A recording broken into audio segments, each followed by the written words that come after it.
No doctors. No hospital. No ambulance on the way. You've been shot. And the only thing still moving faster than your blood is time. At first, there's no pain. That's the terrifying part. Your body is in shock. Your mind goes quiet. Almost calm, too calm. Like your brain hasn't accepted what just happened.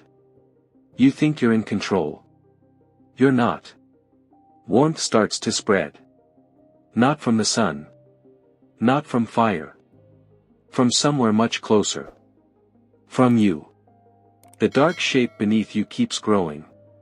It's not water. Not shadow. It's something far more real than anything you've seen today. This is where most people fail. Not because they're weak. Not because they lack knowledge.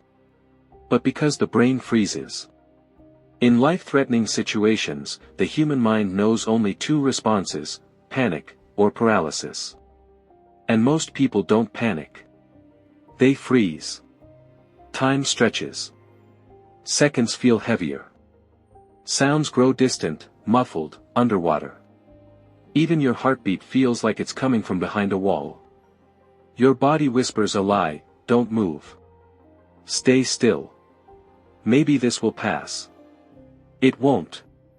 The most dangerous decision here is making no decision at all. This isn't about being brave. This isn't about screaming for help. This isn't about hoping someone shows up.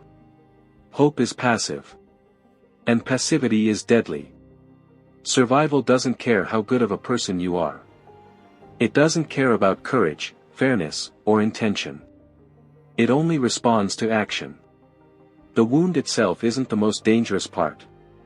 The most dangerous part is the moment you tell yourself, not yet, wait. That moment kills more people than bullets ever do. The ones who survive don't always make the best decision. They just make a decision. They accept one brutal truth early: this situation is bad. Really bad. And the moment they accept that, their minds unlock. Clarity comes not from confidence, but from surrendering to reality. You scan your surroundings. Not for miracles. For options. The ground is cold. But it's still yours. Your breathing is rapid. But you're still breathing. That means the game isn't over. Humans are strange creatures. In ordinary life, we overthink everything. But when death gets close enough, simplicity returns. The body no longer asks, what if? It asks only one thing: what now? But here's the unsettling part. This story isn't really about gunshots. It just looks like it is. Because most of us face versions of this scenario. Every single day. Not with bullets. But with decisions. With time slipping through our hands. With ideas we delay. With chances we tell ourselves we'll take later. We don't bleed visibly, but we bleed quietly. Motivation. Momentum. Purpose. We freeze in clean, safe rooms, waiting for clarity. That only comes after movement. Just like in survival, most people aren't waiting for the right moment.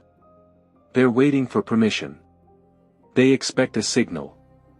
A guide. A rescue. But sometimes, none is coming. No doctors. No hospital.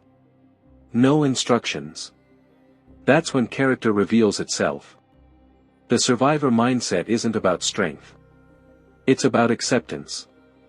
Accepting that no one is responsible for saving you. Except you.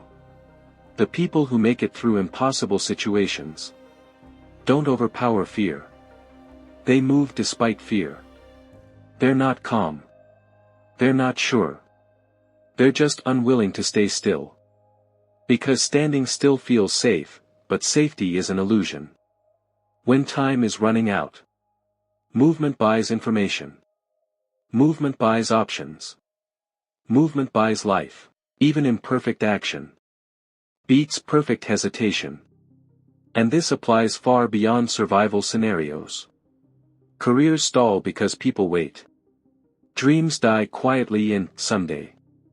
Lives shrink not because of failure, but because of delay. The world doesn't punish you for doing the wrong thing. It punishes you for doing nothing. So maybe the real question isn't, what would you do if you were shot? The real question is this: when you realize time is limited, when you realize no one is coming to save you, do you finally move? Or do you freeze, just a little longer? Because life doesn't announce its deadlines. It only collects its price. If this video made you pause, even for a moment, it was meant for you. If you want more stories like this, more science-based survival scenarios, more uncomfortable truths that wake you up instead of lulling you to sleep, subscribe to the channel and turn on notifications. Because some lessons are harmless if you hear them late, but others are not.